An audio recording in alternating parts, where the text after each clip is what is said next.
There are a few guarantees in life, not many, but a few. Death and taxes, of course.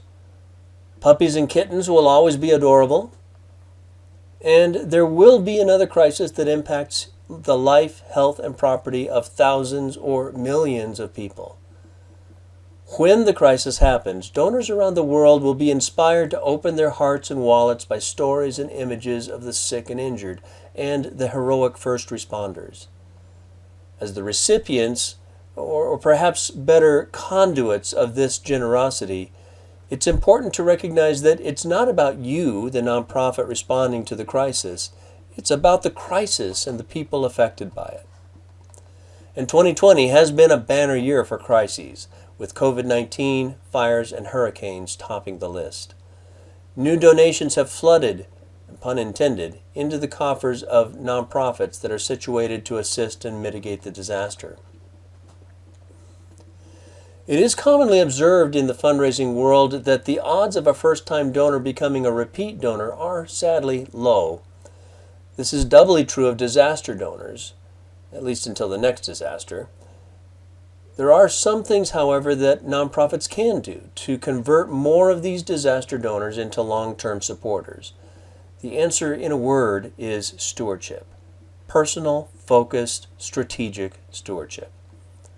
Let's discuss some of the key elements.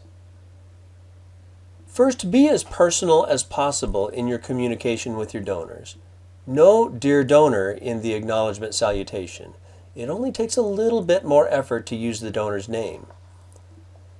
To the degree possible, respond to the donor using the same channel they used to contact you. Did they give through a Facebook donation page? Invite them to become members of your Facebook fan page and keep up with the latest things that you are doing. Did they give through a telephone solicitation? Follow up with a phone call, even if it's only robocalling. If they contacted you by email, make sure they get an email back. And since they are particularly interested in the crisis-related purpose of their gift, let your acknowledgement provide the donors with feedback about what their gifts accomplished in human terms. People sheltered, treated, and fed, for example. Tell the story of those who benefited from the generosity of the donors. Use your stewardship materials to expand the story beyond what happened in the immediate aftermath of the crisis at hand to the larger mission of your organization. Impulse donors often don't know a great deal about what else a nonprofit they supported does. This is your chance to make the case for ongoing support. Your goal is to make crisis donors feel like partners with you in fulfilling your overall mission.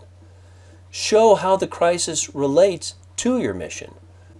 For example, Care USA, whose mission is to fight poverty, received tens of thousands of new donors who gave their first gift online following the Indonesian tsunami in 2004. Although disaster relief is not specifically what they do, they are well equipped to provide support to people in need. They created a stewardship program specifically for these tsunami donors. Their message to them was, "Poverty is the silent tsunami." CARE's Vice President for Marketing and Communications said, "The strategy aimed to gain support for any poverty that makes people susceptible to crisis." This approach highlighted the mission of the organization while engaging donors on the level of the crisis that brought them to CARE in the first place. Your stewardship materials also give you an opportunity to emphasize how their sustaining support will enable you to respond to the next crisis more quickly. Given the huge number of new and occasional donors who give in the aftermath of a crisis, it may not be possible to give the same level of highly personalized stewardship to every person. While all donors deserve a thank you note and a receipt for their gift, a little extra attention may be warranted, with some more than others. There are several ways to segment your population for special attention. One strategy is based on gift size. For donors to Hurricane Katrina relief, there was a correlation between gift size and household income. Household incomes of more than $80,000 had a median gift size of $100 and an average gift size of $241. This immediately suggests a strategy of allocating your more personal and more costly stewardship resources to donors at these higher levels. Data vendors can provide quick data appends that characterize donors in terms of various wealth dimensions, such as income, investments, even net worth. While nobody can provide precise measures of these private aspects of wealth, the models honed by the for-profit marketing world for decades can be brought to bear on new donor lists to help focus and prioritize stewardship activities. Finally, do not wait until disaster strikes to create your stewardship plan.